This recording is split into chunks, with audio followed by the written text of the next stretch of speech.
Hey guys, what's up? Daniel here with Dark Gadgets. Today we're doing a quick unboxing of the HTC first. Now I got the red one because that's most likely the color that most people will not get. So, take a look at that one.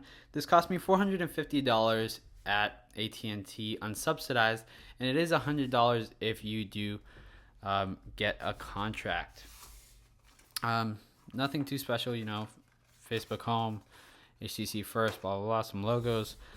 Packaging is quite intriguing, though. It kind of looks like the phone, so that's kind of nice. Texting and driving, it can wait, which it really can, and we'll put the phone aside for right now. See what else comes in the box. We get some HTC stickers. Pretty good quality stickers. We get the SIM card ejector tool, which is apparently made out of plastic, but it looks like metal, or it's maybe metal. It doesn't really matter, but at least they include one. Apple doesn't do that anymore in the US. We also get the micro USB cable and the AC charger, which, let me look at this real quick. Let's see if it's branded or anything, or if it's just a regular AC charger. Let's open this. It's good to check.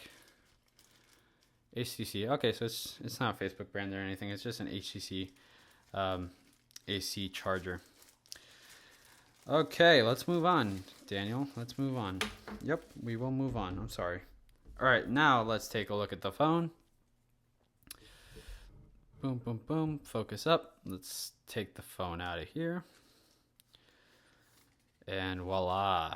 And it's actually really nice. It has a, it's a big phone. It does have I believe a 4.3-inch display.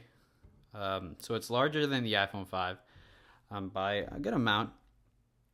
And but it feels good. I can reach from here to here without any problem. It's not a huge size, Don't believe what Apple says that the 4-inch screen is the perfect. Because I feel like a bit bigger would still be good for most people. But whatever. Now this is the first phone to come fully integrated with Facebook Home. You can install Facebook Home on other devices soon, but this is the most integrated that Facebook Home is into a phone at the moment, which is why it's called the HTC first, the first phone to come with Facebook Home. And yeah, so we have a 5-megapixel camera on the back, LED flash. We have, let's get closer, the volume rockers right here. At the bottom, we have the speaker grill, SIM card insertion right there. We have the micro USB right there, sleep and wake, 3.5 millimeter headphone jack, and a little microphone right there. And that's all. In the back, you do get some Facebook and HTC branding along with AT&T.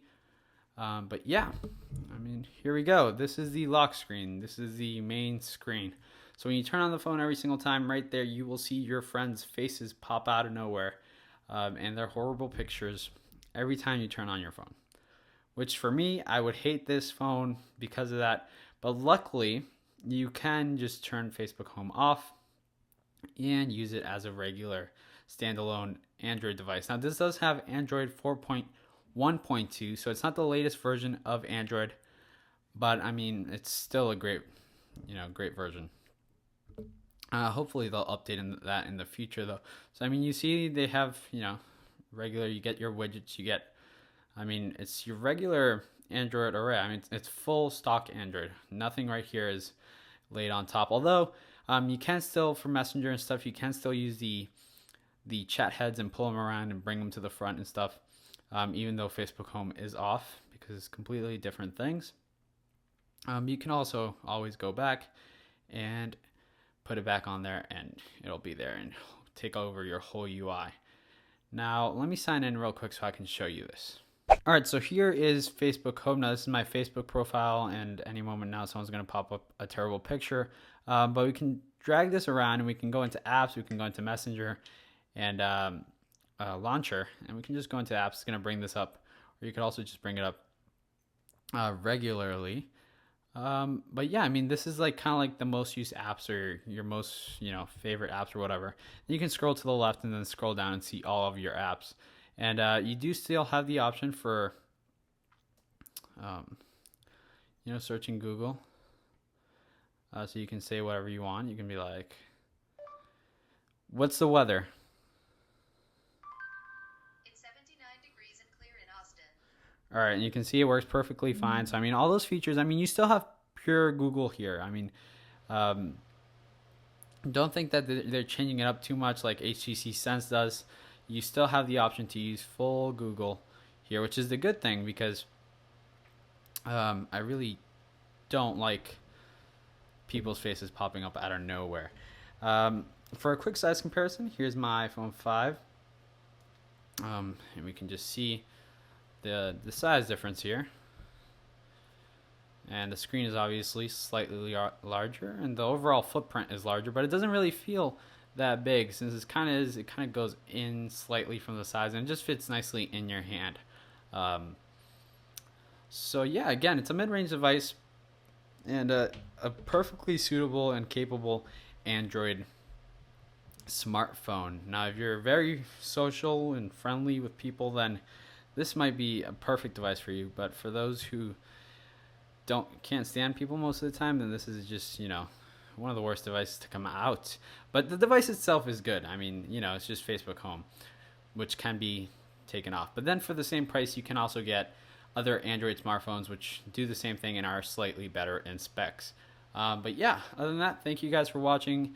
Hopefully I'll be, talking about this more in the coming days. I'll most likely tweet out things if I feel that it's necessary. But yeah, thank you guys for watching. Thank you guys for 2,000 subscribers that we just hit on this channel. And yeah, thanks again. I don't know why I'm saying thank you so much. Goodbye.